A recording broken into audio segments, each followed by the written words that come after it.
భద్రం be careful brother, బట్టతలకు విగ్గే better. పూర్తి వివరాలకు చదవండి రేపటి సాక్షి దినపత్రిక. అచ్యుతాపురంలోని ఎసెన్షియా ఫార్మా ప్రమాద ఘటనలో మృతి చెందిన కుటుంబాలకు వైఎస్ఆర్ కాంగ్రెస్ ఆర్థిక సాయం అందించింది.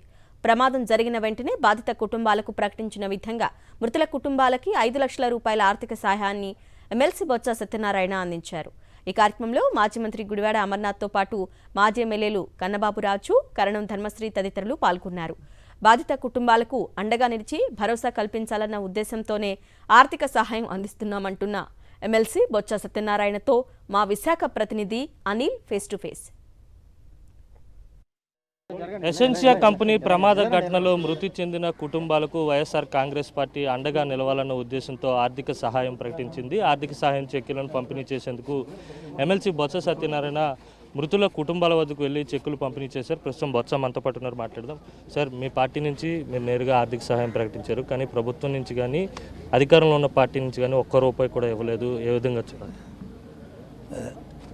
ఆ రోజు జరిగిన ఇన్సిడెంట్ జరిగిన తర్వాత వెంటనే మా నాయకుడు జగన్మోహన్ రెడ్డి గారు మన్నాడు వచ్చి అందరినీ చూసి ఎవరైతే దీంట్లో గాయాలు పాలైన వాళ్ళందరూ హాస్పిటల్ జరిగిన తర్వాత చనిపోయిన వాళ్ళందరి దగ్గరికి ఆ రోజు మేము కేజీహెచ్కి వచ్చి పరామర్శించిన తర్వాత వాళ్ళకి ఆర్థిక సహాయాన్ని ప్రకటించడం జరిగింది. దాని ప్రకారం చనిపోయిన వాళ్ళకి 5 లక్షల రూపాయలు, ఎవరైతే గాయాలు పాలైతే వాళ్ళందరికీ 1 లక్ష రూపాయలు ఇవ్వాలని తీసుకున్న నిర్ణయం.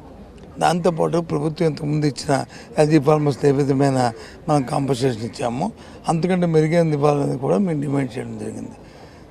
దాని ప్రకారం జగన్మోహన్ రెడ్డి గారు వచ్చి ప్రతి వారికి 17 మంది ఇందులో ప్రాణాలు కోల్పోతే మనం ప్రాణాలు తేలేము, కానీ ఆ కుటుంబాలను ఆదుకోవాలి అధికంగా ఉద్దేశంతో ఒక్కొక్కరికి 5 లక్షల రూపాయలు లెక్కని ఆయన వచ్చి ప్రకటించడం జరిగింది.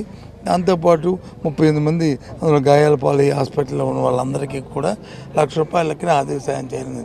అవన్నీ కూడా ఇవాళ నేను, నాతో పాటు అమర్ గారితో పాటు స్థానిక శాసనసభ్యులు ఉన్న కన్నబాబురాజు గారు, వారితో పాటు విప్పుకొని ధర్మశ్రీ గారు, వారితో పాటు జిల్లా ప్రెసిడెంట్తో పాటు మా పెద్ద అందరం కూడా మరి బయలుదేరి ఇవాళ ఈ ప్రాంతానికి వచ్చాము. ఆ నేపథ్యం ఇప్పుడే కలిసి వాళ్ళకి ఈ 5 లక్షలతో వాళ్ళ పుస్తకం కాదు, వాళ్ళకి కొంత వాళ్ళకి వెన్నీళ్ళు చన్నీళ్ళగా ఉండి వాళ్ళకి ఆర్థిక ఉంటుంది అనేది జగన్మోహన్ రెడ్డి ఆలోచనతో అందుకే ప్రత్యక్షంగా వచ్చి ఇస్తున్నాం. అలాగే ప్రభుత్వాన్ని కూడా డిమాండ్ చేస్తాము. ఈరోజు రేపు కూడా బాధిత కుటుంబాలకు ఆర్థిక సహాయం అందించేటువంటి ప్రక్రియ కొనసాగుతుందని ఎమ్మెల్సీ బొత్స సత్యనారాయణ తెలిపారు. వారికి అండగా నిలిచేందుకు వైఎస్ఆర్ కాంగ్రెస్ పార్టీ తొలుత ఆర్థిక సహాయం ప్రకటించిన విధంగానే ఇప్పుడు అందించడం జరుగుతుందని ఆయన స్పష్టం చేశారు. వీడియో జర్నలిస్ట్ రమేష్ రెడ్డితో కలిసి అనిల్, సాక్షి టీవీ, యలమంచిల నుంచి.